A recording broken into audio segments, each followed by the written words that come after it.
ಉಡಾಯಿಸೋ ಖಾರ ಬಣ್ಣ ರುಚಿಯನ್ನು ನೀಡುತ್ತದೆ. ಮೆಣಸಿನ ಪುಡಿ ಚಿಂದಿ ಉಡಾಯಿಸೋ ಖಾರ ಬಣ್ಣ ರುಚಿ. ಗೃಹಲಕ್ಷ್ಮಿ ಹಣ ಬಿಡುಗಡೆ ವಿಳಂಬ ವಿಚಾರಕ್ಕೆ ಸಂಬಂಧಪಟ್ಟಂತೆ ಬೆಂಗಳೂರಿನಲ್ಲಿ ಸಚಿವೆ ಲಕ್ಷ್ಮಿ ಹೆಬ್ಬಾಳ್ಕರ್ ಪ್ರತಿಕ್ರಿಯೆ ಕೊಟ್ಟಿದ್ದಾರೆ. ಏಪ್ರಿಲ್ ತಿಂಗಳ ಗೃಹಲಕ್ಷ್ಮಿ ಹಣ ಕ್ಲಿಯರ್ ಆಗಿದೆ. ಮೇ ಜೂನ್ ತಿಂಗಳ ಹಣ ಮಾತ್ರ ಬಾಕಿ ಇದೆ. ಟೆಕ್ನಿಕಲ್ ಸಮಸ್ಯೆಯಿಂದ ಸ್ವಲ್ಪ ವಿಳಂಬ ಆಗಿದೆ. ಸದ್ಯ ಗೃಹಲಕ್ಷ್ಮಿ ಯೋಜನೆಯ ಪರಿಷ್ಕರಣೆ ಇಲ್ಲ ಅಂತ ಹೇಳಿ ಬೆಂಗಳೂರಿನಲ್ಲಿ ಸಚಿವೆ ಲಕ್ಷ್ಮಿ ಹೆಬ್ಬಾಳ್ಕರ್ ಸ್ಪಷ್ಟನೆ ಕೊಟ್ಟಿದ್ದಾರೆ. ಯಾಕಂದರೆ ಹೆಣ್ಮಕ್ಳು ಕೇಳ್ತಾ ಇದ್ರು, ಬಂದೇ ಇಲ್ಲ ನಮ್ಮದು ಗೃಹಲಕ್ಷ್ಮಿದು, 2 ತಿಂಗಳಾಯಿತು 3 ತಿಂಗಳಾಯಿತು ಅಂತ. ಏಪ್ರಿಲ್ದು ಕ್ಲಿಯರ್ ಮಾಡಿದಾರಂತೆ. ಮೇ ಮತ್ತು ಜೂನ್ದು ಆದಷ್ಟು ಬೇಗ ನಾವು ಹಾಕ್ತೀವಿ ಅಂತ ಹೇಳಿದ್ದಾರೆ ಮತ್ತು ಪರಿಷ್ಕರಣೆ ಇಲ್ಲ ಅಂತ ಹೇಳಿ ಸ್ಪಷ್ಟಪಡಿಸಿದ್ದಾರೆ.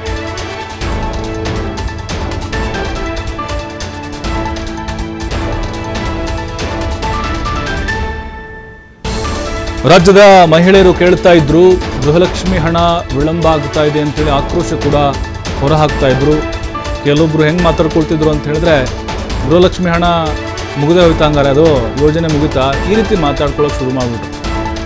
ಸರ್ಕಾರ ಹೇಳ್ತಾ ಇತ್ತು, ಹೆಬ್ಬಾಳ್ಕರ್ ಹೇಳ್ತಾ ಇದ್ರು, ಇಲ್ಲ ವಿಳಂಬ ಆಗಿದೆ, ಖಂಡಿತವಾಗ್ಲೂ ಹಾಕ್ತೀವಿ ಅಂತ. ಈಗ ಏಪ್ರಿಲ್ದು ಕ್ಲಿಯರ್ ಆಗಿದೆ. ಮೇ ಮತ್ತು ಜೂನ್ದು ಆದಷ್ಟು ಶೀಘ್ರದಲ್ಲೇ ಅವರ ಅಕೌಂಟ್ಗಳಿಗೆ ನಾವು ಹಾಕ್ತೀವಿ ಅಂತ ಹೇಳಿ ಸ್ವತಃ ಸಚಿವೆ ಲಕ್ಷ್ಮಿ ಹೆಬ್ಬಾಳ್ಕರ್ ಅವರೇ ಹೇಳಿದ್ದಾರೆ. ಸಹಜವಾಗಿಯೇ ಅದು ಟೈಮ್ ಟು ಟೈಮ್ ಸರಿಯಾಗಿ ಅಕೌಂಟಿಗೆ ಜಮಾ ಆಗದೇ ಇದ್ದರೆ ಅಲ್ಲಿ ಮಹಿಳೆಯರು ಪ್ರಶ್ನೆ ಮಾಡೇ ಮಾಡ್ತಾರೆ. ಒಂದು ಕ್ಲಾರಿಟಿ ಬೇಕಾಗುತ್ತೆ. ವಿಳಂಬ ಆಗಿದೆ ಇಲ್ಲ ಅಂತ ಹೇಳ್ತಿಲ್ಲ, ಆದರೆ ಖಂಡಿತವಾಗ್ಲೂ ಹಣ ಬಂದೇ ಬರುತ್ತೆ. ಟೆಕ್ನಿಕಲ್ ಸಮಸ್ಯೆಯಿಂದ ಈ ರೀತಿ ಆಗಿದೆ ಅನ್ನೋದನ್ನು ಲಕ್ಷ್ಮಿ ಹೆಬ್ಬಾಳ್ಕರ್ ಅವರು ಹೇಳ್ತಾ ಇದ್ದಾರೆ. ಯಾಕಂದರೆ ತಿಂಗಳ ಹಣ ಬರುತ್ತೆ ಅಂತ ಹೇಳಿ ಅದನ್ನು ನಂಬಿಕೊಂಡು ಬದುಕ್ತಾ ಇರುವಂಥ ಮಹಿಳೆಯರು ಕೂಡ ಇದ್ದಾರೆ. ಅದನ್ನೇ ಡಿಪೆಂಡ್ ಮಾಡ್ಕೊಂಡಿದ್ದಾರೆ, ಅಂದರೆ ಅದ್ರ ಮೇಲೆ ಡಿಪೆಂಡ್ ಆಗಿದ್ದಾರೆ. ಹಾಗಾಗಿಯೇ 1 ತಿಂಗಳ ವಿಳಂಬ ಆಯಿತು ಅಂತ ಹೇಳಿದ್ರೆ ಏನಾಗ್ಬಿಡುತ್ತೆ, ಅವ್ರಿಗೆ ಹೊಡೆತ ಕೊಟ್ಟಂತ ಆಗಿಬಿಡುತ್ತೆ. ಹಾಗಾಗಿ ಈಗ ಒಟ್ಟಿಗೆ ನೀವು 2 ತಿಂಗಳದ್ದು ಒಂದೇ ಸಾರಿಗೆ ಹಾಕ್ತಿರೋ, ಅಥವಾ ಅಲ್ಲಿ 1 ತಿಂಗಳದ್ದು ಮೇ ತಿಂಗಳದ್ದು ಹಾಕಿ ಮತ್ತೆ ಜೂನ್ದು ಏನಾದರೂ ಪೆಂಡಿಂಗ್ ಇಡ್ತಿರೋ, ಈ ಥರದ ಪ್ರಶ್ನೆಗಳನ್ನು ರಾಜ್ಯದ ಮಹಿಳೆಯರು ಕೇಳ್ತಾ ಇದ್ದಾರೆ. ಸದ್ಯ ಗೃಹಲಕ್ಷ್ಮಿ ಯೋಜನೆಗೆ ಸಂಬಂಧಪಟ್ಟಂತೆ ಯಾವುದೇ ರೀತಿಯಾದಂತಹ ಪರಿಷ್ಕರಣೆ ಇಲ್ಲ ಅನ್ನೋದನ್ನು ಕೂಡ ಹೆಬ್ಬಾಳ್ಕರ್ ಹೇಳಿದ್ದಾರೆ. ಬಳಸ್ಕೊಳ್ತಾ ಇದ್ದೀವಿ ಟೆಕ್ನಿಕಲಿ ಅಂತ ಅಲ್ಲ, ಏಪ್ರಿಲ್ ಇದೆಲ್ಲ ಕ್ಲಿಯರ್ ಮಾಡಿದೀವಿ ನಾವೀಗ. ಇನ್ನ ಮೇ ಜೂನ್ದು ಅಂದ್ರೆ ಮೇ ತಿಂಗಳದ್ದು ನಾವು ಮಾಡಬೇಕು.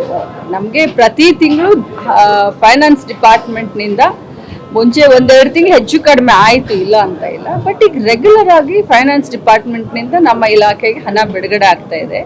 ತಮಗೂ ಎಲ್ಲರಿಗೂ ಗೊತ್ತಿದೆ. ಈಗ ತಾಲೂಕ್ ಪಂಚಾಯತ್ ಜಿಲ್ಲಾ ಪಂಚಾಯತಿ ಸ್ವಲ್ಪ ಸುತ್ತಾಡ್ಕೊಂಡು ಬರಬೇಕಾಗಿದೆ, ತಮಗೆಲ್ಲ ಗೊತ್ತು.